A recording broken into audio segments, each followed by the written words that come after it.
Muhammad's first impression of his revelations was that they were demonic in nature. Muhammad tried repeatedly to kill himself. Muhammad allowed his followers to rape their female captives. The Quran allows Muslims to beat their rebellious wives into submission. Muhammad says the Bible talks about him when, according to the Bible, he's a false prophet. Muhammad married the divorced wife of his own adopted son. Muhammad was disgraced by God in death. The one way he said he would die if he's a false prophet, that is exactly how Muhammad died. Muhammad had sex with a 9-year-old girl. Muhammad delivered revelations from the devil and came back and blamed the devil for this revelation. Muhammad affirmed the teachings of the Torah and the Gospel when his teachings completely contradict the teachings of the Torah and the Gospel. Muhammad tortured a man named Kanana for money. He killed people who criticized his religion. He tried to divorce his wife Sauda when she became unattractive, and he had to cut a deal that's affirmed by Allah in order for her to be able to eat.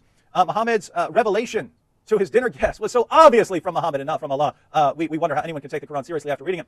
Muhammad was a victim of black magic, according to him, not according to us. Muhammad delivered clearly false prophecies. He encouraged his followers to practice mutta. Mutta, this is prostitution.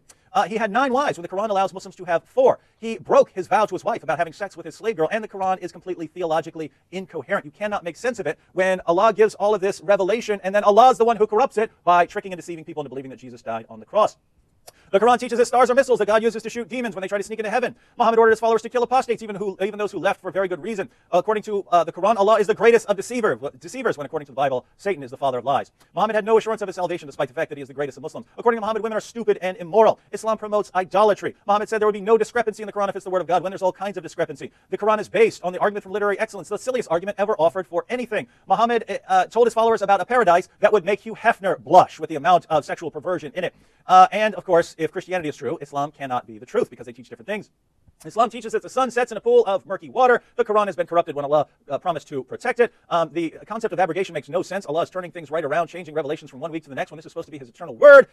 Muhammad supported his fledgling religion by robbing people. Islam took rituals from the pagans. It stole stories from the groups around Muhammad during the time. Muhammad told his followers to breastfeed an adult in order to do away with sexual desire between them. Muhammad wore women's clothing. Islam deifies Muhammad by encouraging Muslims to talk to him directly during prayers. And Islam completely reverses the gospel by having the guilty Judas die on behalf of the innocent Jesus instead of the innocent Jesus dying on behalf of sinners.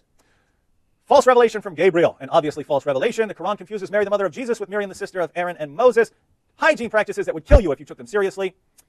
Muhammad takes historical figures like Alexander the Great, turns them into Muslims when we know they weren't Muslims. Allah has no love for unbelievers, which means He is deficient in love. Allah punishes Jews and Christians for the sins of Muslims, clearly unjust, even according to what Muslims tell me. Muhammad encourages followers to violently subjugate the rest of the world, clearly inconsistent with the revelation of Jesus, which Muhammad affirms. Allah wants people to sin, showing that Allah is dependent on human beings to show His forgiveness.